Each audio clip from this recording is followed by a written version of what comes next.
Here are 3 easy ways to level up your life. You can meditate, you can journal, and finally, the easiest and the most important, like for part 2. Today's episode is about deferred resolution. Welcome back to another episode of Read Her Like a Book, a show where we read and then we read. Here, I connect what we've always seen in books to what we see in media today to encourage more people to think critically about the media they're consuming. New episodes drop every Thursday. So my opening hook in this show used deferred resolution or a cliffhanger. So deferred resolution is when an author intentionally withholds a satisfying ending. Not because they forgot or because they're lazy, it's because authors recognize that readers crave resolution. We want an end. We need a satisfying finish. And authors use this literary technique to keep the readers engaged and hooked throughout the story. A really good example of this is in Harlan Coben's Runaway. So Runaway is a show on Netflix, but it's also been a book for a few years. This book is about a man who's looking for his daughter. She has unfortunately succumbed to drug use and she is a full-on addict. So he's looking for her because her boyfriend is unalived. And so everyone's like, obviously she did it. So he's looking for her. And as this book is going on, we're also flipping perspectives to these other characters who are also just wreaking havoc on town. And then we flip to another perspective with the investigator who's also looking for a man's son who's also missing. So we have like 5, 6, 7 storylines going on. And this book is incredible because it keeps you hooked, it keeps you engaged because you got so many loose ends. But thankfully, Harlan Coben does us a solid and he wraps everything up perfectly. So by the time the book ends, we understand every single loose thread, we understand what's going on, and we have a full picture of what happened, what was shown, and ultimately who did it and why. And I think just as a side note, that's why we really like whenever movies and TV shows have ending credits. So think of Coach Carter. After the movie ends, we have that montage, 'cause I am hopeful, yes I am hopeful for today. And they show everybody what they did the next 5-10 years. There's a reason that certain movies who do that, we're like, ooh, we love that movie. There's a reason, because we crave conclusion. Because conclusion is peace. Now let's talk about someone who did this perfectly in real life. My girl, Reesa Teesa. Okay? I think we all were hooked in 2024, the 50-part series, Who the F Did I Marry? Okay, it's funny because this was maybe like a 2-hour long situation. Someone was the GOAT on YouTube and clipped all the videos on TikTok together. So I just treated it like a long podcast. But one of the incredible things is that she kept us wanting more. So she would end every episode, and mind you, over 50 episodes, she would end every episode with a cliffhanger. But we also had a mini resolution. So when we started, she was like, this is who I married. This is what happened. Let me start from the first page. So as the listener, we're like, okay, we know we're about to get a good story. But as she finished each part, it felt like we had checked off the box. Okay, this is how they met. Okay, this is how they started getting serious. But she also kept the cliffhanger going. And that's one of the many reasons I enjoyed her story. Aside from her just being an incredible storyteller, she got to the point and she gave us the necessary details, but she kept us satisfied, but also kept us wanting more. And I feel like with this tactic, when it's done well and people do it with intentionality and integrity, it makes us feel like we're a part of the story and that we're ultimately getting something at the end. I knew at the beginning of the story, oh, she's gonna tell us everything. Once we finish the 50-part series, I'ma know everything. It's gonna be like I was there with her, living out this experience with her husband, Legion.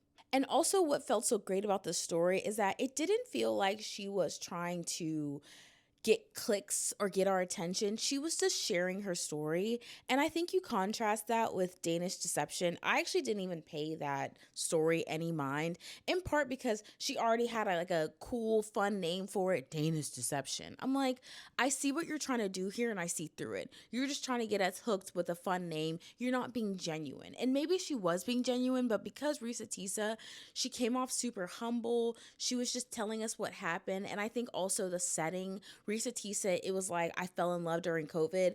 Everyone can relate to the things we did during 2020. It was a tough time, and it was also a time where we were thinking like, today might be our last, so let's just live it up. Danish Deception, I don't even know the full context of what was going on, but I just wasn't as engaged, and I don't think it happened during COVID. So I feel like she was making a lot of poor choices, and it was like, okay, girl, I'm telling you, the only reason I know about it is because I saw people talking about it, but I would scroll away because I just wasn't engaged. Even if she used deferred resolution, you gotta have an engaging story, and then you need to give me a cliffhanger.